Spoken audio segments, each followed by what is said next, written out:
사랑합니다. 우리는 어제 마지막 때를, 멸망의 때를 알고 또 믿고 살아가는 우리가 어떠해야 하는지 말씀을 통해 배웠습니다. 우리는 이 멸망의 때에 항상 우리의 마음이 둔하여지지 않을 수 있도록, 어두워지지 않을 수 있도록 깨어 있어야 하는데, 깨어 있어야 할 때에 우리는 무엇보다 기도해야 한다 했습니다. 그리고 기도할 때면 우리의 마음에 브레이크가 걸린 것처럼 그와 같은 경험을 할 때도 있을 텐데, 그때마다 우리는 힘써 예수 그리스도를 만나는 자리로, 닮아가는 자리로 나아가야 한다 했습니다. 이것을 생각할 때에 성도라는 이름을 받은 우리는 예수님을 믿기 전보다 어떻게든 깨어 힘을 내고 몸부림하며 기도해야 하는 존재임은 분명해 보입니다. 그런 맥락에서 오늘 저는 함께 이 말씀을 나누려고 합니다. 특별히 말씀의 제목도 구원받은 사람으로 사는 법이라고 오늘 함께 소개했습니다. 그런데 이 말씀의 제목은 다음과 같은 질문을 자연스럽게 마주할 수 있을 것 같습니다. 그 질문은 이렇습니다. 구원받으면 그저 살아가면 되는 거지. 우리가 구원받은 사람답게 살아갈 어떠한 기준이, 법이 필요할까? 그것까지 우리가 알아야 할까 하는 질문 말입니다. 하지만 그렇지 않죠. 우리의 삶을 돌아보면 어떻습니까? 하나님의 사랑을 받아 살아간다고는 하지만 정말 하나님의 지도를, 하나님의 가르치심을, 인도하심을 인정하고 받아들이려는 모습이 우리 가운데는 있는지, 또 때로는 하나님께서 나를 구원하셨습니다 라고 이야기는 하지만 여전히 우리의 삶에서는 나에게 익숙한 방법, 그리고 나의 마음의 법을 따라서 살아가는 모습이 우리 가운데 있지는 않습니까? 그래서 오늘 저는 이 말씀, 이 모든 상황 가운데에서 함께 어떻게 하면, 왜 우리에게 이러한 현상들이 나타나는지, 그리고 우리가 오늘 무엇을 놓고 기도해야 하는지 한번 말씀을 통해 살펴보려고 합니다. 오늘 본문은 유월절과 무교절이라는 이스라엘의 중요한 절기를 배경으로 합니다. 이 절기들은 과거 애굽의 종되었던 이스라엘 민족이 하나님의 놀라운 구원하심, 그 인도하심을 경험한 그 날, 출애굽 사건이 있었던 날을 기념하는 날이죠. 이 날의 중요한 얼마나 이 날이 중요한지를 우리가 살펴보려면 무교절을 어떻게 또 이스라엘 백성들이 보내었는지 한번 살펴볼 필요가 있습니다. 특별히 무교절은 첫째 날과 또 마지막 날에는 아무 일도 하지 않고 구원하신 하나님께 집중하며 이스라엘 사람들은 보냈다고 하는데요. 그만큼 이 무교절과 유월절이라는 날은 이스라엘 구원받은 백성이라는 이스라엘 백성의 그 민족의 정체성과 맞닿아 있는 아주 중요한 절기라고 이야기할 수 있을 것 같습니다. 그런 가운데 오늘 본문은 이 유월절과 무교절, 그 두 절기를 보내는 이스라엘 백성들, 그리고 두 무리, 특별히 두 무리의 그 모습을 대조적으로 나타내주고 있는데요. 먼저는 하나님의 말씀에 너무나도 능통했고 또 어떤 이스라엘 사람보다 참 많이 기도했을 그 서기관들과 대제사장들의 모습을 한번 어떻게 표현했는지 살펴보고자 합니다. 오늘 말씀 2절을 보면 그들이 무언가 방도를 꾸미고 방도를 생각하고 또한 궁리하였다고 이야기를 하고 있는데요.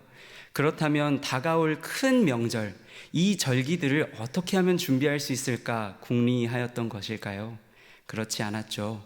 성경은 기록하고 있으되 예수를 어떤 방도로 죽일까 궁리했다 이야기합니다.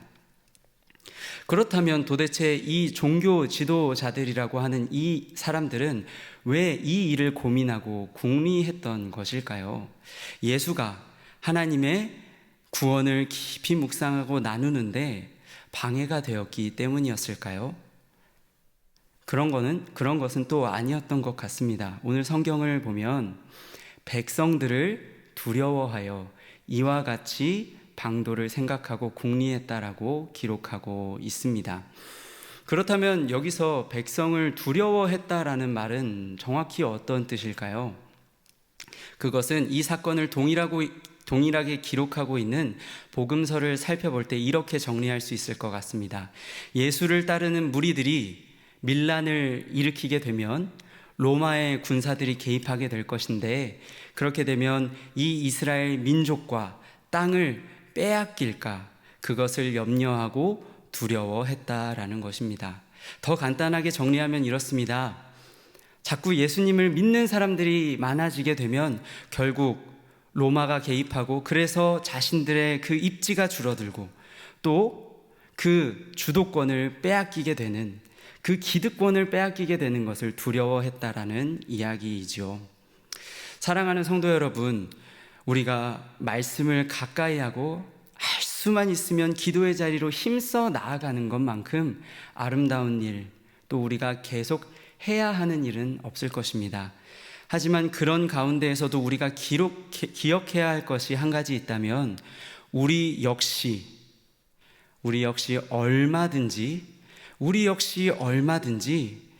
하나님의 그 백성으로 살아가면서 우리의 기득권을 빼앗기지 않으려고 구원의 하나님과는 전혀 상관없는 내용으로 기도하고 결정할 수 있다는 것, 그것을 우리가 꼭 기억해야 할 것입니다. 특별히 대제사장들과 서기관들의 그 결정이 그리스도를 죽이는 것으로 이어졌다는 것을 우리가 생각할 때, 오늘 우리는 반드시 우리가 어떻게 기도하고 그 기도가 어떤 결정으로 이어지고 있는지 우리는 살펴보아야 할 것입니다.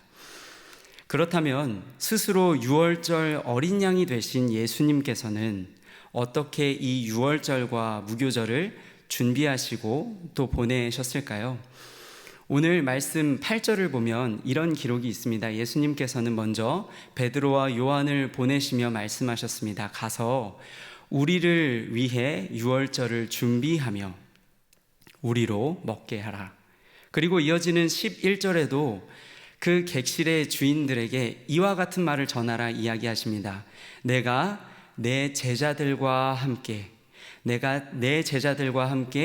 이 유월절을 먹을 객실이 어디 있느냐 말씀하시죠.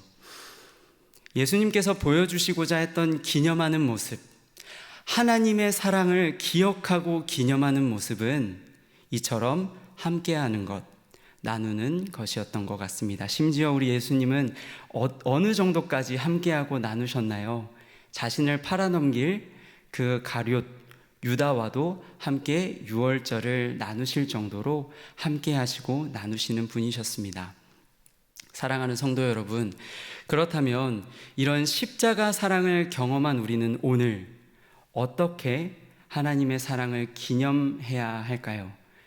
누구와 함께하고 무엇을 나누어야 할까요? 간절히 소망하기로는 그 모든 우리를 살리시고 새롭게 하신 그 사랑 힘입어 더 사랑하고 더 함께하고 더 나누는 일에 인색하지 않은 우리 모두가 되기를 축복합니다. 마지막으로 이 예수님을 따라가고 그 예수님을 닮아가는 길에 사실 힘이 붙일 때가 있죠. 또 지칠 때도 있습니다. 그렇다면 그때는 우리는 어떻게 해야 할까요? 오늘 본문에 나타난 제자들의 모습을 좀 참고하기를 원합니다. 제자들은 종교 지도자들과 동일하게 유월절과 무교절이 어떤 절기인지, 얼마나 중요한 절기이고 무엇을 기념하는 날인지 잘 알고 있었습니다. 그리고 또 이때까지만 해도 예수님이 어떤 분인지 정확하게 모르는 것도 제자들과 종교 지도자들이 참 비슷했던 것 같습니다. 하지만 하나님의 그 사랑을 깊이 또 바르게 기념하고 누리는 일엔 그 자리에는 오직 제자들만 갈 수 있었습니다. 그렇다면 차이는 무엇일까요? 차이는 이렇습니다. 제자들을 그 기념하는 자리로 초청하신 예수님, 그리고 그 예수님에 대해 보인 제자들의 반응이었습니다. 제자들은 그저 예수님의 말씀을 듣고 예수님의 말씀을 따라 유월절을 준비하였을 뿐인데 그 결과는 어떠하였습니까? 성도 여러분도 잘 알고 계시듯 그 마지막 만찬, 마지막 유월절 만찬 자리까지, 그 깊은 사귐의 자리까지 나아가게 된 것입니다. 말씀을 맺고자 합니다. 사랑하는 성도 여러분, 우리의 처음도 우리의 마지막도 오직 하나님 한 분이신 줄 믿습니다. 그렇기에 오늘 우리도 제자들과 같이 그 말씀을 따라 어떻게든 걸어가고 또 어떻게든 도우심을 구하며 하나님 사랑의 더 깊은 곳까지, 하나님과 만나는, 예수님과 만나는 그 사귐이 있는 자리까지 나아가는 우리 성도님들이 되시기를 축복합니다. 물론 그때마다 우리의 마음에 브레이크가 걸리는 것 같고 나의 기득권을, 내가 가지고 있던 기득권, 나의 삶의 주도권을 빼앗기는 것 같은 느낌이 들 때도 분명히 있을 것입니다. 하지만 그때마다 우리가 어떠한 사랑을 힘입었는지, 우리가 어떠한 사랑을 받은 존재들인지를 기억하며 말씀 붙잡고 기도하고 더 나아가 예수님을 닮아가는, 그 바른 결정으로 이어가는 그 자리까지 나아가는 우리 모두가 되기를 축복합니다. 기도하겠습니다.